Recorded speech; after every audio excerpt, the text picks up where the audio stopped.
ಭಾರತ ಮತ್ತು ಪಾಕ್ ನಡುವಣ ಯುದ್ಧದ ಕಾರ್ಮೋಡದ ಸ್ಥಿತಿ ಹೇಗಿದೆ, ನಿನ್ನೆ ರಾತ್ರಿ ಏನೇನಾಯಿತು, ಪಾಕಿಸ್ತಾನ ಎಲ್ಲೆಲ್ಲಿ ದಾಳಿ ಮಾಡ್ತೋ ಅದನ್ನು ಹೇಗೆ ನಾವು ಸಮರ್ಥವಾಗಿ ಎದುರಿಸಿದ್ವಿ ಅಂತಕ್ಕಂಥದ್ರ ಬಗ್ಗೆ ಇನ್ನು ಮುಂದಕ್ಕೂ ಕೂಡ ನಿಮಗೆ ಮಾಹಿತಿಯನ್ನು ಕೊಡ್ತಾ ಹೋಗ್ತೀವಿ. ನಾನು ಅರವಿಂದ್, ನನ್ನ ಜೊತೆ ಪ್ರೇಮ್, ಜೊತೆಗೆ ಅತಿಥಿಗಳು ಕೂಡ ನಮ್ಮ ಜೊತೆ ಇರ್ತಾರೆ, ಅವರನ್ನು ಕೂಡ ನಾನು ಮಾತನಾಡಿಸ್ತೀನಿ. ಬಟ್ ಈಗ ಸದ್ಯದ ಅಪ್ಡೇಟ್ಸ್ ಏನಂದರೆ, ಪಾಕಿಸ್ತಾನದ ಪವರ್ಫುಲ್ ಮಿಸೈಲನ್ನು ಉಡಿಸ್ ಮಾಡಿದೆ ಭಾರತ. ದೆಹಲಿಯನ್ನು ಟಾರ್ಗೆಟ್ ಮಾಡಿದ ಫತಾಹ್ ಕ್ಷಿಪಣಿ, ಆ ಫತಾಹ್ ಕ್ಷಿಪಣಿಯನ್ನು ಈಗಾಗಲೇ ಹೊಡೆದುರುಳಿಸಲಾಗಿದೆ. ಹರಿಯಾಣದಲ್ಲಿ ಹೊಡೆದುರುಳಿಸಿದೆ ಭಾರತದ ವಾಯುಪಡೆ. ಅಂದರೆ ಅದು ಟಾರ್ಗೆಟ್ ಆಗಿದ್ದು ದೆಹಲಿ. ಕ್ಷಿಪಣಿಯನ್ನು ಆಕಾಶದಲ್ಲಿ ನಮ್ಮ ಏರ್ ಡಿಫೆನ್ಸ್ ಸಿಸ್ಟಮ್ ಹೊಡೆದುರುಳಿಸಿದೆ.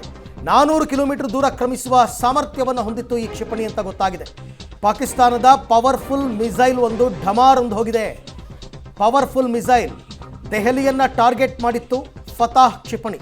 ಅಂದರೆ ದೆಹಲಿಯನ್ನು ಟಾರ್ಗೆಟ್ ಮಾಡುವ ಹಂತಕ್ಕೆ ಬಂದ್ರ ಅವರು ಅಂತ ಅವರ ಸೇನೆನೇ ಹೇಳ್ಕೊಂಡಿರೋ ಪ್ರಕಾರ ನಾವು ಯುದ್ಧವನ್ನು ಮಾಡ್ತಾ ಇದ್ದೀವಿ ಅಂತ ಅಧಿಕೃತ ಯುದ್ಧ ಘೋಷಣೆ ಮಾಡಿದ್ದಾರೆ. ದೆಹಲಿಯನ್ನು ಟಾರ್ಗೆಟ್ ಮಾಡಿ ಕ್ಷಿಪಣಿಯೊಂದನ್ನು ಲಾಂಚ್ ಮಾಡಿದ್ದಾರೆ. ಬಟ್ ಅದನ್ನು ಹೊಡೆದುರುಳಿಸಿದ್ದೀವಿ.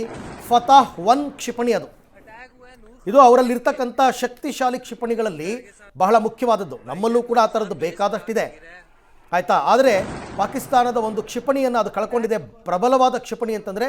ಅಗೈನ್ ಅದು ಕೂಡ ದೊಡ್ಡ ಲಾಸ್. ನೋಡಿ, ಅಲ್ಲಿ ಕ್ಷಿಪಣಿಯ ಅವಶೇಷಗಳು ಬಿದ್ದಿರೋದನ್ನು ಗಮನಿಸ್ತಾ ಇದ್ದೀರಲ್ಲ ನೀವು. ಇದು ಡೆಲ್ಲಿಯನ್ನು ಟಾರ್ಗೆಟ್ ಮಾಡಿದ್ರು ಅಂತ ಗೊತ್ತಾಗಿದೆ. ಡೆಲ್ಲಿಯನ್ನು ಟಾರ್ಗೆಟ್ ಮಾಡಿ ಅವರು ಲಾಂಚ್ ಮಾಡಿದಂತಹ ಕ್ಷಿಪಣಿ ಇದು. ಇದನ್ನು ನಮ್ಮ ಏರ್ ಡಿಫೆನ್ಸ್ ಸಿಸ್ಟಮ್ S-400 ಸಮರ್ಥವಾಗಿ ಹೊಡೆದುರುಳಿಸಿದೆ. ದೆಹಲಿಯನ್ನು ಟಾರ್ಗೆಟ್ ಮಾಡಿದ್ದಾರೆ ಅಂತಂದರೆ ಫುಲ್ ಪ್ಲೇಟ್ ಯುದ್ಧಕ್ಕೆ ಬರ್ತಾ ಇದ್ದಾರೆ ಅಂತ ಅರ್ಥ. ಅದಕ್ಕೆ ನಾನು ಆಗಲೇ ಹೇಳಿದ್ದು, ಅದು ಒಂದು ಹಾಗೆ ಹೋಗಲಿ ಬಿಡಿ.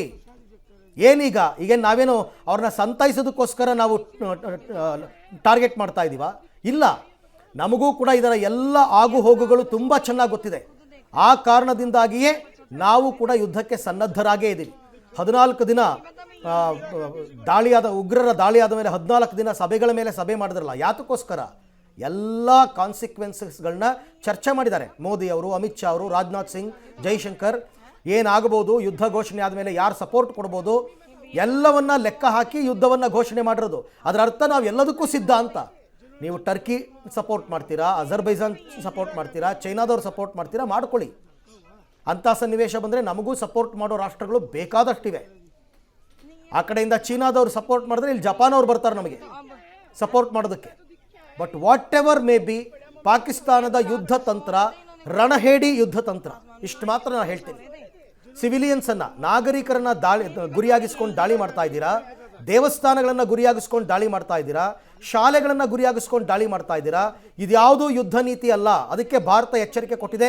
ಫೈನಲ್ ವಾರ್ನಿಂಗ್ ನಿಮಗೆ ಇದು. ನಮ್ಮ ದೇಶದ ನಾಗರಿಕರನ್ನು ಮುಟ್ಟಬೇಡಿ, ಯಾವುದೇ ಕಾರಣಕ್ಕೂ ಟಚ್ ಮಾಡಬೇಡಿ ಅಂತ. ಈಗ ಬೆಳಗ್ಗೆ ನೀವು ಅದನ್ನು ದೃಶ್ಯವನ್ನು ಗಮನಿಸ್ತಾ ಇದ್ದೀರಲ್ಲ, ಆ ಕ್ಷಿಪಣಿ ಫತಾಹ್ 1 ಹೊಡೆದಾಕಿರ್ತಕ್ಕಂಥದ್ದು ನೋಡಿ. ಅಲ್ಲಿ ಅದರ ಶಕ್ತಿ ಸಾಮರ್ಥ್ಯಗಳು ಏನು ಅಂತಕ್ಕಂಥದ್ದು ಒಂದು ವೇಳೆ ಅದು ಲ್ಯಾಂಡ್ ಆಗಿದ್ದಿದ್ರೆ ಗೊತ್ತಾಗ್ತಿತ್ತು.